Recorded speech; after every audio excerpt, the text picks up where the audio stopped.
But let's move on now to the NBA Finals.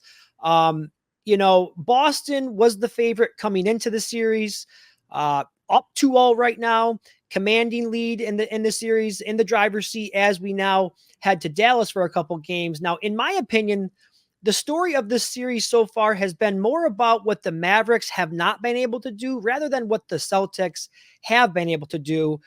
How deflating of a loss must it be for Dallas in game 2, knowing that, the door was left open for them in that game? I think Boston did not play its best brand of basketball, and still they come up short. So how does that affect Dallas from a confidence standpoint going into these next 2 games down 2-0?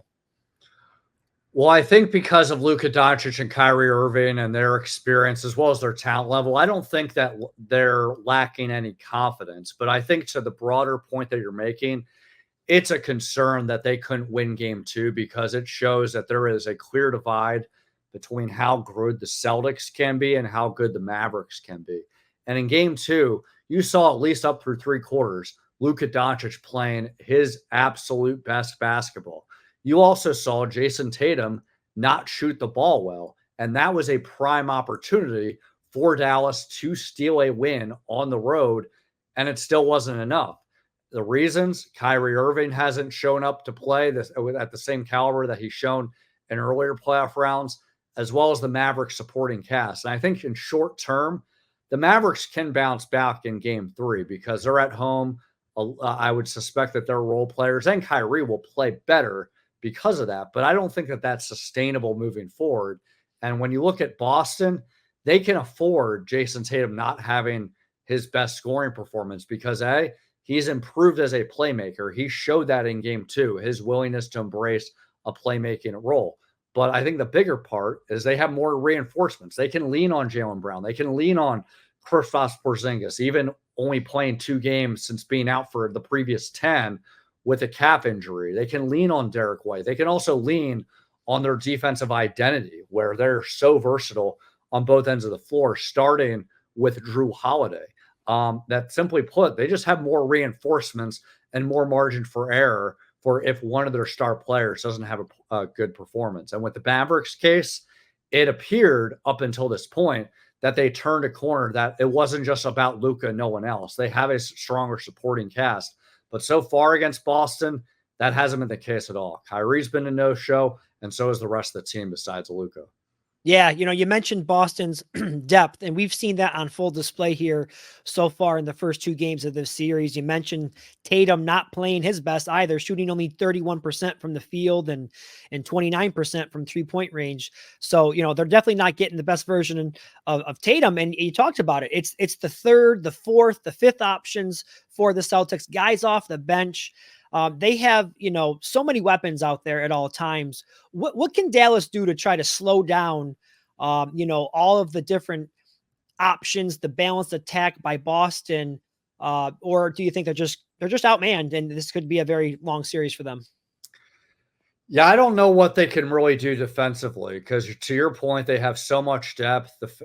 You add in the fact that Kristaps Porzingis has already exceeded his expectations coming into this series. I think there was a feeling, at least from my end, talking to different outside medical experts, that they thought, hey, he's going to be a net upgrade with passing, floor spacing, but he's going to be a step behind on his conditioning as well as his shot. But I think the broader point, I talked with 3 assistant coaches last week from other teams. They felt like the Celtics are so good that they would win this series with or without Porzingis. But what I think Dallas realistically can do is improve their offense.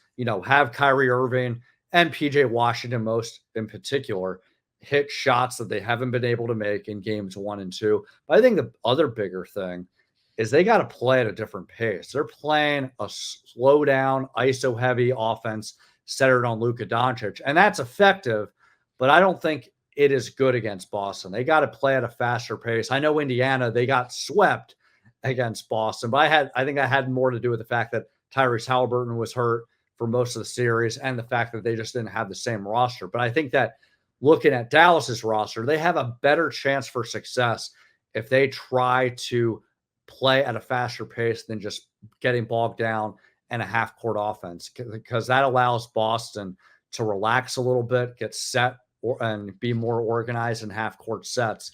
So I think the only way to make themselves comfortable is to play at a faster pace and also have, PJ Washington and Kyrie Irving initiate the offense. So Luka doesn't have as much of a workload on himself, Yeah. as well as it opens up all their options. So the burden's not just on him. Yeah, absolutely. It's interesting because coming into the series, really all throughout the playoffs, Kyrie has been very good. I mean, him and Luka have really carried this offense to the finals, but he's not played well. 13 to 37 from the field, and he has yet to make a 3-pointer in his first 8 attempts in the first 2 games. Do you think this is just a really tough matchup? Boston has those big, tall, long guards who, Jaylen Brown, he's one of the better defenders in the NBA. Do you think this is just a very tough matchup for Kyrie, or do you expect a bounce back game here in game 3? Well, it is a tough matchup for Kyrie. It doesn't help that Drew Holiday has often been on him.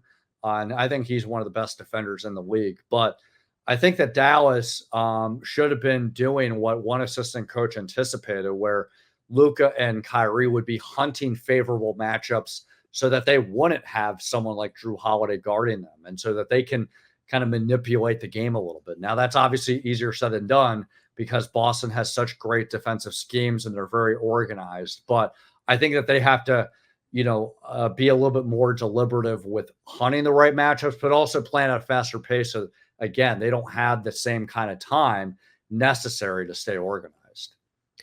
Yeah. So the series is heading back to Dallas starting Wednesday night for games 3 and 4. Now, Boston has not lost a game in this year's playoffs on the road. They're 6-0 right now.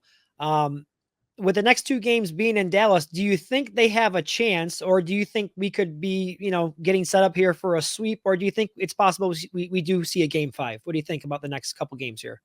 Yeah, I don't think the series is so lopsided that it's going to be a sweeper, even that it's inevitable that Boston wins this series. I mean, all it takes is Luka or Kyrie to go off in one of the games, and that can change the complexion of the game. But I think most realistically speaking, what I envision is this.